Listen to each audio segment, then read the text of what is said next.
everyone. Hope you're doing well. Hope you're looking after yourselves and keeping yourselves well. We've got another episode of Behind the Curtain. I know you guys must be thinking, "Wow, these guys are pumping out loads of Behind the Curtain episodes," and of course we are for our wonderful audience, which is all of you. And essentially, Behind the Curtain, if this is your first episode watching it, is where we have deeper discussions and with topics that we've had in previous episodes in our main series, but also some new ones. And we like to bring on a new guest speaker for each episode to talk about different things. And you can check out the playlist to see all of those, to see all of our previous episodes as well. Now we've got an amazing guest speaker, as I always say. We like to bring amazing guest speakers onto the show, but I always tell you guys that I will not be doing them justice by giving their introduction to you. I feel like if I read it out, you guys are probably already tired of me talking and doing all these introductions so far.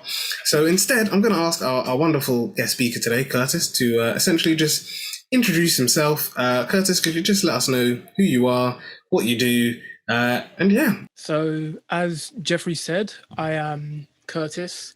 So I'm in Brunel, as you might expect. I'm studying mathematics, and I'm going to be moving into year 2 starting in September 2022. So as for how I got into Brunel, I first did a placement year. So it was in maths and computer science. I for a long time wanted to do a computer science degree. And then afterward, I changed my mind about things. So the foundation year gave me that space to think about what I wanted to do and see just the university learning experience, getting that information from the lectures, as well as studying, using textbooks and all of that, which we're used to. And then eventually I chose maths, went into first year. Then we had, the pandemic, and that just slowed a lot of things down, just for the economy, just for us in general, as students, everybody in life, changed up a lot of things. But during that year, I went just my mental health, just things, and the way I saw uni life just became very different. So I was unsure if I wanted to continue. And then what I decided is I would still stick through it. I was going to quit. I was very unsure, but I decided to stick through it. And in the end, I ended up having to repeat 2 modules for a year. So I did that repeating just this year, which, as we've moved out of isolation and just things have opened up, it's just been a lot better. A lot better for just my mental health, just people I've been interacting with, people in general. It's been a lot happier. I've done different activities on the side as well. And now I'm moving into second year. So the activities I've enjoyed have been archery, hockey. I've used a gym here on campus a lot as well. And I'm in just the math society. So that's pretty self-explanatory, but helpful for getting close to people on my course. As for, I guess, having the YouTube channel alongside work, it was only really towards the end of this year that I had my YouTube channel. So as I've just been saving up money through work to get the equipment, the computer, etc. I uploaded like 1 or 2 videos just to see what it would be like balancing things out, working on alongside things. And it is manageable. It takes a lot more time than you think to do the video editing or designing. But now I've got a fairly basic and decent design for how I'm going to schedule my videos and with my channel. So at the moment, I'd say I'm satisfied with how things are. I just need to get used to the routine, pumping things out on a regular basis. But I enjoy what I do. It just gives me that room to explore the things that may not necessarily be on my course yet, but still put them out there, still put myself under some pressure, and still just do something creative that I can enjoy without having to wait and think, in X number of months, I'll be studying such and such topic, module. I just think it's just something where you can put yourself out there. It also, another reason why I do it is in terms of recruitment for the future, for future jobs. It also just makes me stand out. It just gives me something different, that makes me seem like that I have that real interest. And I think for anyone who does YouTube, who may be watching, or any other kind of platform content creation, you're aware that it does actually take some effort. Even if some people say it's easy, or you're just reacting, or you're just playing games. When stuff gets busy, that's when you know you have to actually stick on it and keep it up. Because I've only been doing it for a few months now, but I'm learning how to like make sacrifices and realizing that it's not always going to be super exciting as the world makes a job or any career seem. Sometimes you have to go through those challenges when you're learning something on your own. So that's a wonderful introduction, and no, it's really good, man. Yeah, I'm going to try and pick out, because you mentioned a lot of very key, important things. So I'm going to try and fingers crossed address all of them. So I think first off, starting with you mentioned that you did a foundation year, and I think that's something that a lot of students feel like isn't an option to them, which is wrong, because I feel like, kind of like what you were mentioning there, that doing a placement year gives you the opportunity to essentially like see the things that you do like and you don't.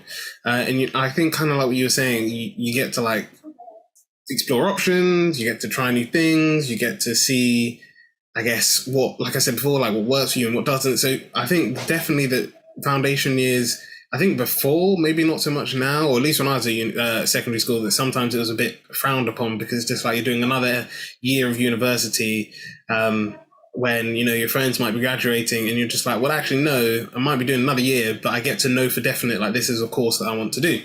So I definitely, I'm really... Actually, just go ahead.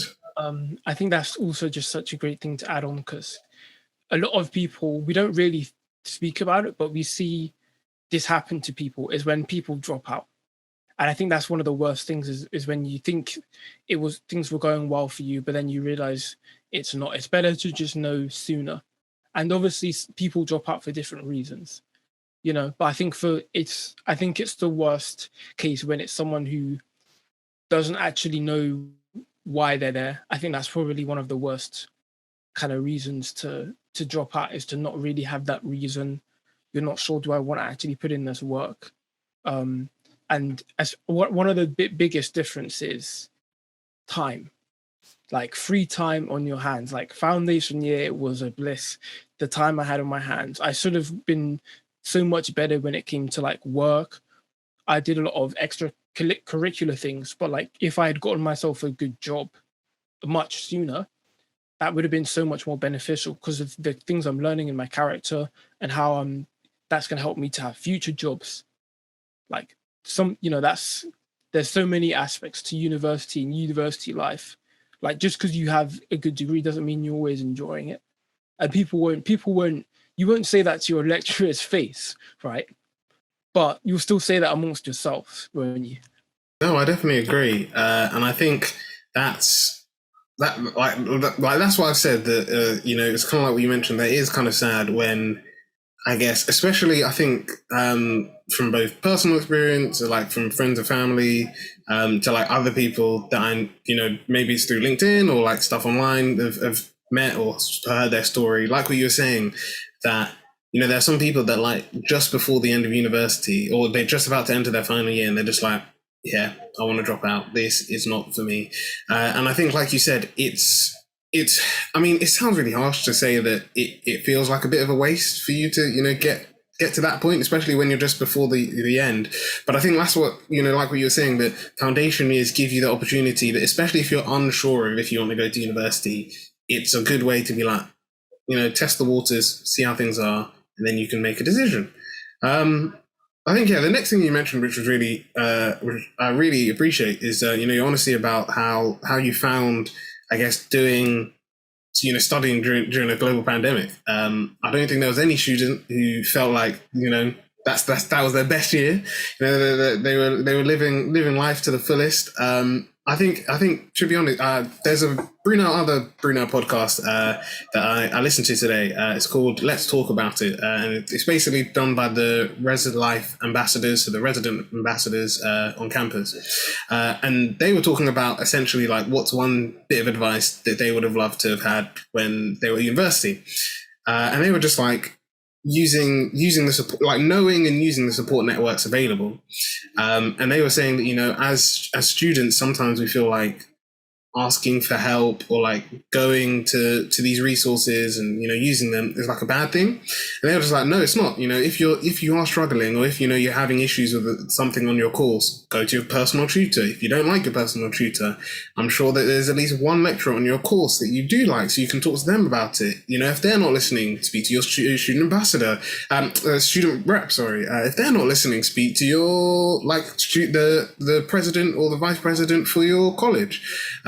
Because I feel like that is a tendency that, like, even young people in general do forget. But like we always feel like, kind of like what you were saying before about, you know, content creation. People see it and they're just like, oh yeah, you know, it's like super easy. Or people see people doing like well, and they're just like, you know, if they're doing well, why aren't I?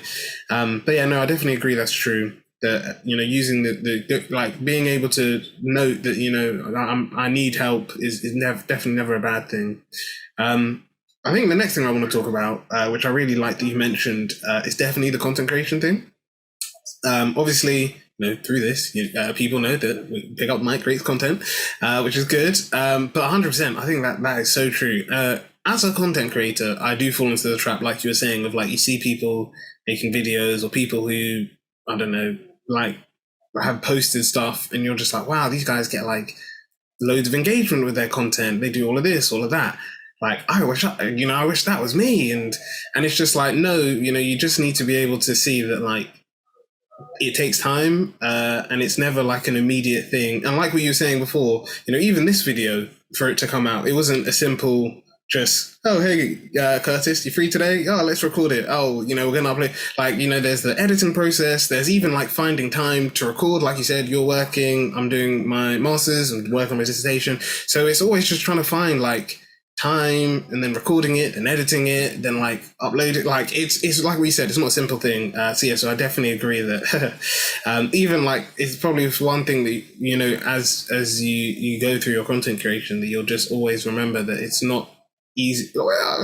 Like, it can't, not like it is super hard that you like, people shouldn't do it, but you know, it is something that you do. Like what you said, you know, there'll be days when you're creating content, you're just like, wow, this is really fun. Like, I'm really enjoying it. Like, this is great. You know, this is what I love doing. And then there'll be days where you're just like, gosh, like, I can't be bothered to record this video or edit this video. And it's just being okay to, you know, just let yourself have a break, to like know essentially like what you want to do with your content.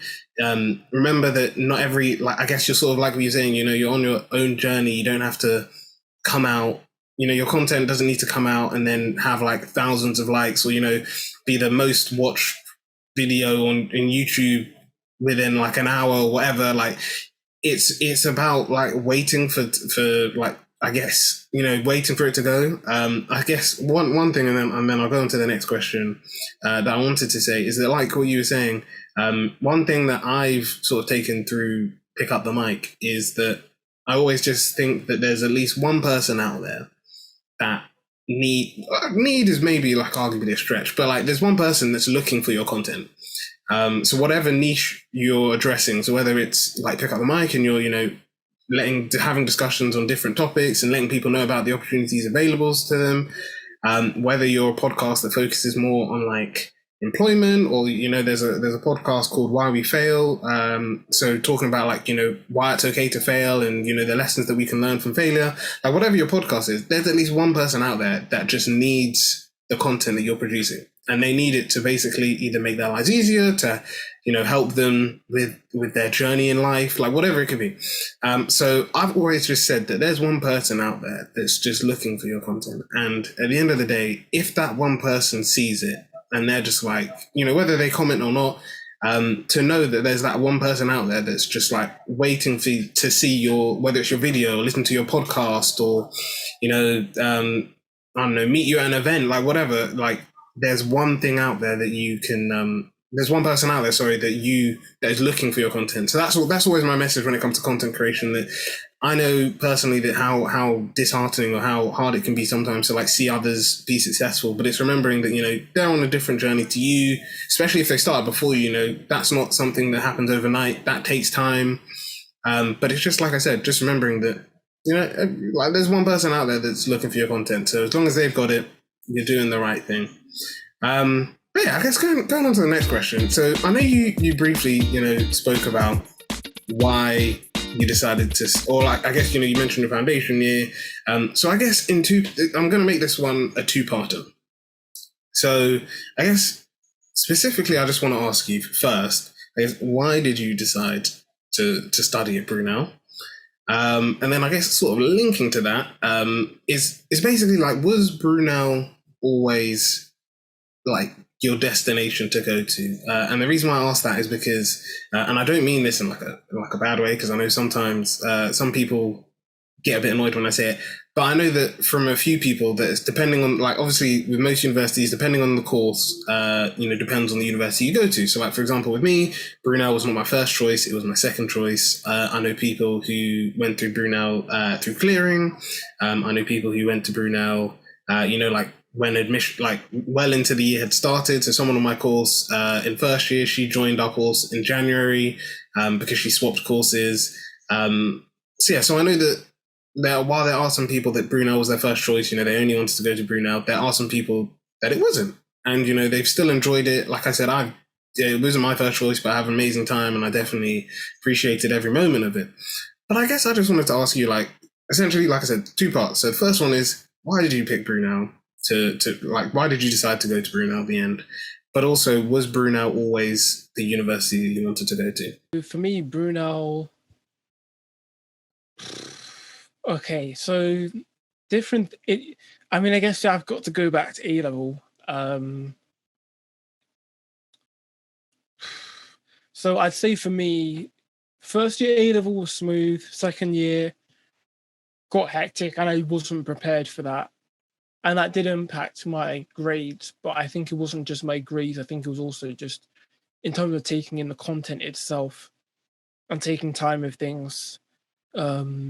It was a lot. Like I had a lot for one of my subjects in particular, maths. There was a lot of work. There was lots of work, arguably, for all of my subjects, but it was not an easy balance. I didn't get the grades that I wanted, so I got in through clearing. But I'd say, in terms of where I wanted to be, like, it still could have been. There were a number of places I was considering. I never had in my head like, oh, I've got to go to this university or Russell Group University. Like I liked the idea of going to Russell Group Uni, but it was not set on me. Like I think for some children, their parents might say, "Hey, we're going to do our best to get you into Cambridge or Oxford," but it wasn't quite like that. My mum and my dad have certainly helped me and wanted to guide me, but they've still like given me, like I've still, been able to go about it the way I wanted to. It was just about getting a good degree. I felt comfortable that as long as I had a decent grade university degree, that I would still be able to get my foot in the door to where I wanted to be. I think there are a lot of jobs where you need like connections to get in. And that obviously makes things a lot easier for people. And if you, for example, like how I'm making my content, somebody could reach out to me maybe one day, I have no idea, and just be like, hey, if you got a decent degree, okay, I'll take you. But I think really I think the thing about the field that I want to go into, because that's why I'm doing the degree, is ultimately the field I want to go into, and that's like a programming job. You can get into that with essentially any science-based degree, any STEM degree.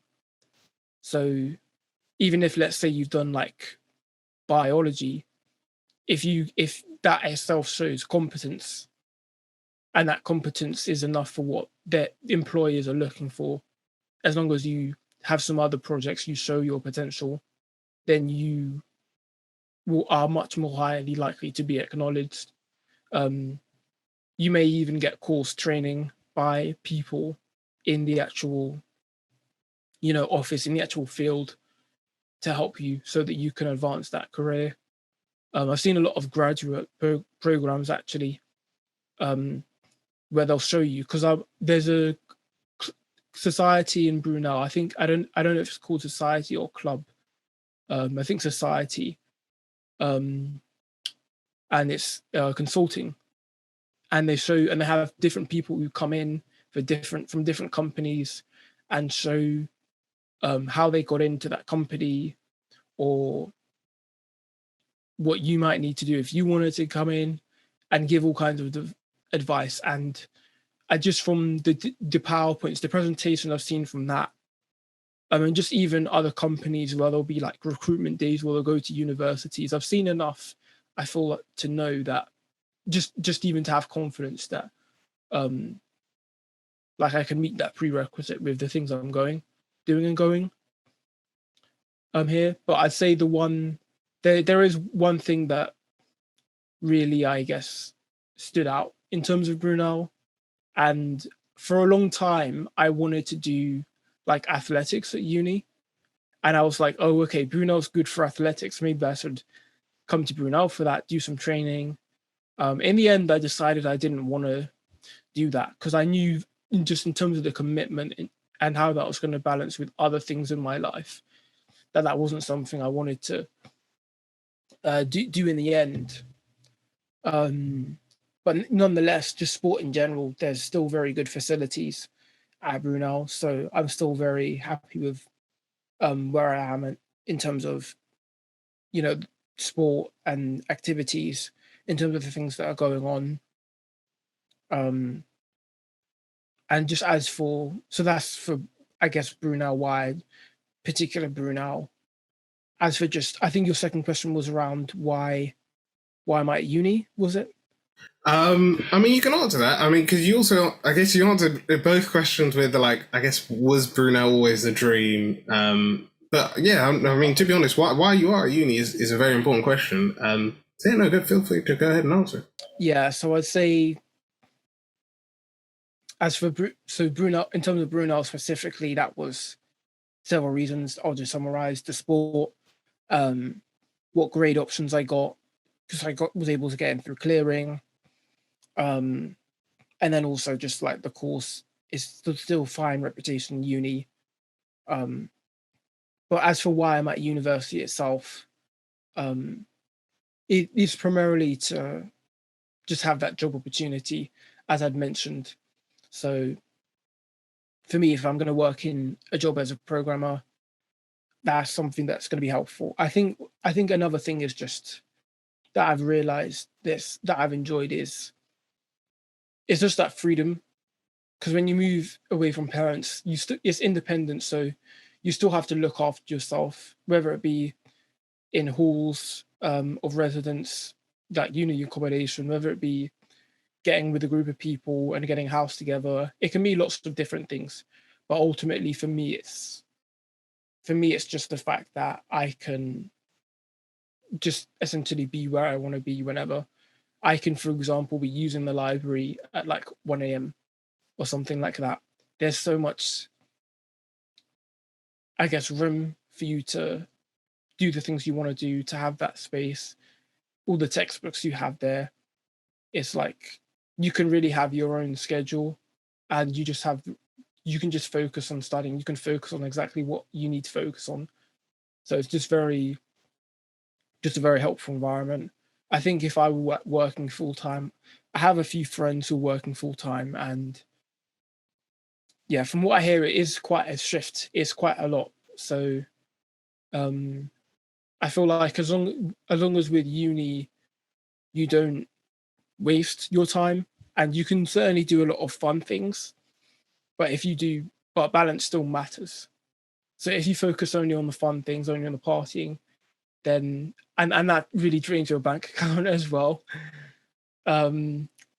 then you're just not going to be able to utilize the resources that are here at uni with the lecturers, the friendships you can gain. For some people, it's relationships that become marriages, possibly. There's so much that's available that I feel like I've learned that's so helpful, that if I just went from A level working full time, sitting in this, okay, I'm sitting in this office desk,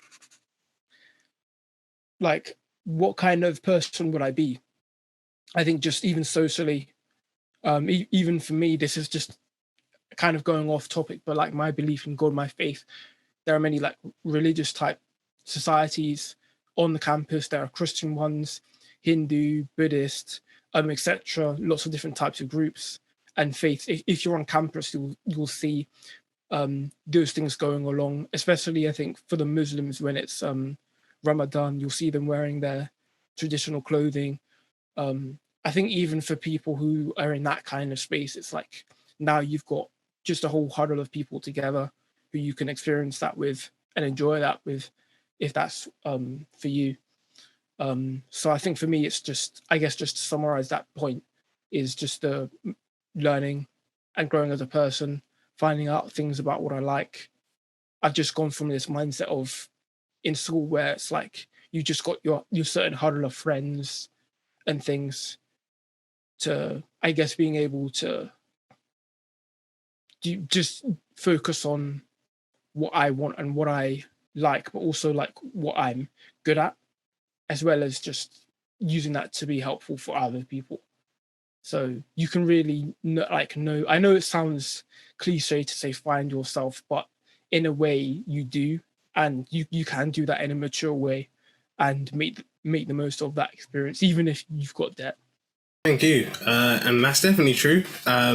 I think, again, to reference Let's Talk About It, they said that as well. And we've mentioned it previously on the podcast too, that, being at university is an opportunity where you failing at things is not like the end of the world. So I'm not saying that, yes, you should go out and actively fail, but it's more of the fact that, like, as a university student, kind of like what Kurt's saying, like, you could try things, whether it comes to like living on campus by yourself, or, cooking meals or developing new skills. And like sometimes things won't work, but you're still in a space where, if it doesn't work, it's not the end of the world, because, like this, again, another podcast I was listening to, it's called Black and Found by Imperial Enterprise Lads, sorry.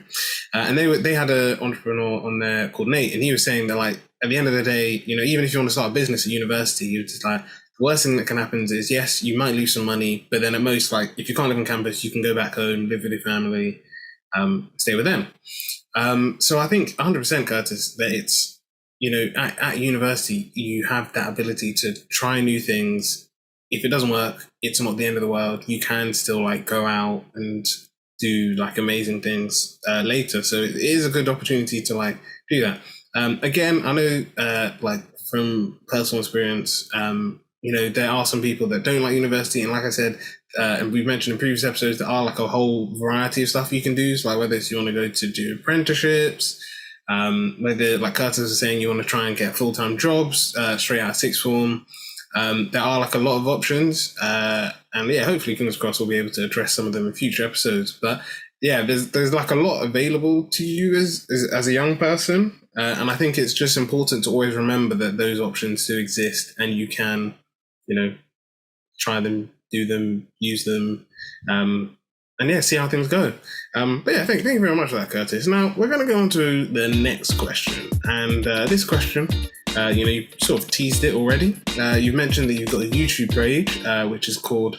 Now, forgive me if I pronounce this wrong, but I probably should have asked you this before we started recording. But is it Tuxic? Is that correct? Yes, and it's quite tricky. I know, I like it. I like the wordplay. But yeah, essentially, I just wanted to, or we as both a team and our listeners, sorry, we just want to know, we'll encourage you to start that, because I think, sort of like what you mentioned before, starting a YouTube channel, both from personal experience and from other people we've had on the podcast who do YouTube. It can be a tough experience because sometimes there'll be days, like we said, you won't feel like doing it. Sometimes you will. Sometimes you might put out content and it turns out that you've made a spelling mistake, so you have to do the whole process all over again. So essentially, I just wanted to know what encouraged you to essentially start that channel, and why did you start it? I guess is a sort of like bonus question to that as well. So, okay, so this, I guess, goes on to a lot of other things about what I've done in uni that I hadn't touched on. Okay, so I think it was my second year. No, it was like my foundation year of uni. And I knew I wanted to make other sources of income rather than just a job. I wanted to be able to do other things.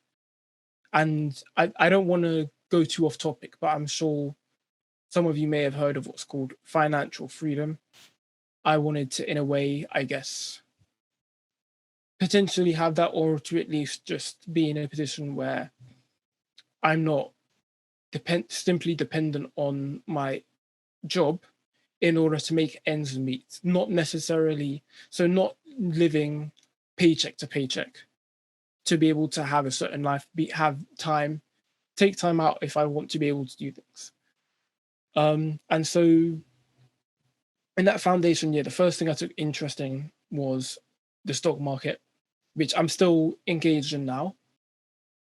And I continue that further and more, and I've just learned different bits here and there. I think at first it was to do with stock trading and the forex market, which is essentially currencies, pound, euro, etc. And then later on, I changed my approach. So I got into essentially I'll hold different stocks that I've sought out that I think have some good potential to grow. And I'm just going to hold that money in them for a long term, maybe 5-10 years, etc. Not sure. We'll see how big they grow. And then a while after, I also got into cryptocurrency as well. So I guess second year / third year. So that would be year one and the 2 modules of year one that I repeated. So as I got into cryptocurrency as well, I also used certain fundamentals I'd learned from stocks to help me. And for me, YouTube was just another, like, I guess, extension onto that, but also me finding what I liked and what worked for me. Because what I found was with the trading, even though it was not like fundamentally that bad, I just wanted something that I felt had more depth to. And to me, it just felt kind of mundane doing the stocks. Now, I think I could learn a method of trading and apply and potentially do very well. And for those who do and it works for them, that's absolutely fine. But I knew I wanted to have other things going on or something impressive because, I mean, for those of you who are into any coding, you do see these little news articles where, I don't know, let's say you've got some guy who coded something and then maybe got into, I think there's a kid who was like 15 or something like that, or 16, and Facebook recruited him to get into the company. Or I know if you look up on YouTube, HackerOne, there's a guy who, I think he was around 16, probably he would be older, like my age now, who's incredible hacker, incredible programming skills. He's like, I think he's like a top hacker on the website. So HackerOne is the website. It's bug bounty hunting. So he will do cybersecurity things, ethical hacking, right? And so I knew, okay, if I find what I like and what's my niche, I know that I can get somewhere or do something with it.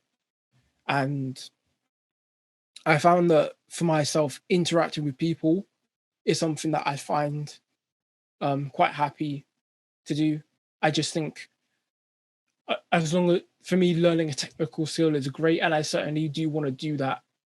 But I think when there's an aspect of like meeting people and community, I just feel like that can be quite helpful. And just on the aspect of like the ethical hacking, the thing about what I'm doing is I'm touching on a lot of the software that's used for that, or just the concepts around how the computers are used and why security matters and how to be more conscious of that and all of these quite technical things. So a similar field, but I just approach it in a different kind of way.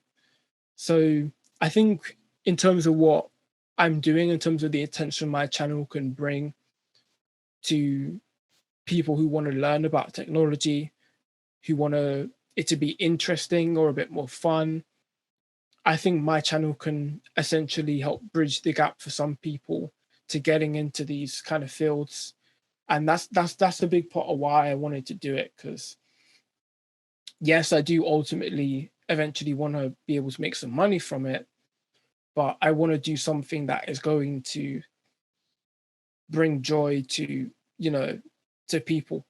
Sometimes in my videos I have little things just little I'm not sure what you'd call it, but when you add a little clip of something funny, or like, so in music someone has a little ad lib thing. I just add little things here and there, or try and the thing is, it's not even always that the topic itself is interesting, but I just think we don't have to be boring about how we present it just because it's a professional type of thing.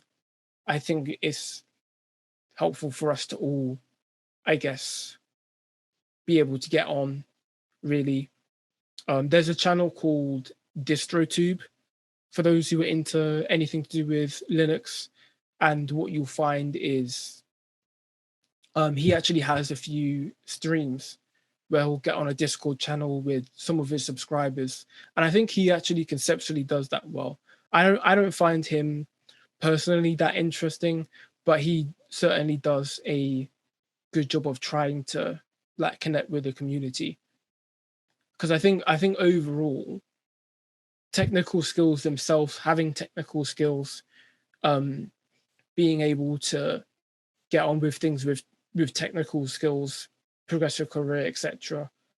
It's a very repeatable thing that lots of people are interested in and are trying to do. But I think when you just find a way to set yourself apart and show a bit of who you are through it, I think that just makes it, brings more life to it and just makes it more than just, oh, I'm just doing some work. It makes it something that it just gives that a kind of vibe that makes you more interested, so I just I feel like as a younger person as well, because a lot of these videos are you more often see like older men or guys who are like already like deep into their career and experts and like studied a bunch of courses. It's normally those guys who are doing these educational videos, but I just thought I could bring something valuable. And I'd say for the second question, do you want me to answer that? I think you had two questions. I'm not sure if I answered both. I think you might have. Yeah, I think you did. But no, honestly, like it is really interesting to learn more about your channel. I think kind of like what you said.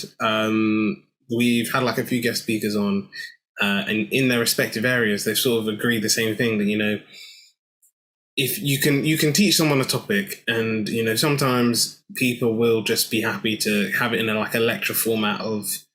They come, like, especially when it comes to lectures, they're fine to learn about a topic with someone just speaking to them for like an hour and then, or more sometimes.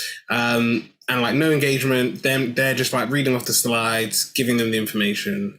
But I think, like you said, a lot of people, especially students, prefer that interactive element, especially like when it's done by people their age or like similar ages, because it's that understanding of, well, what I've been through, how complicated this topic or this thing might be, and you can then explain it in a way that is engaging. So like you said, whether it's like putting up like funny images or funny videos or GIFs, doing stuff like that, whether it's, I don't know, like sort of like we do with the podcast, or like bringing guest speakers on to talk about things that might not necessarily be like, I don't know, like the world renowned person in that field, but is instead like a student in that field or a student who studied that subject.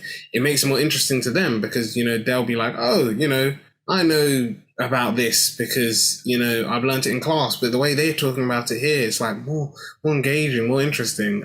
So I definitely agree that's true, that it's moving away from like you can't make learning interesting, and focusing more on the, as you, I guess, go through, life, I guess is the easiest way to start. But you will have times when things are like really, some things will be more interesting than others, and I think that YouTube channels essentially help people to essentially gauge, the best way that they learn, but also to gauge what parts of subjects they're interested in or not. So it's really good to hear about your channel and what you do. But yeah, we're now on to the last.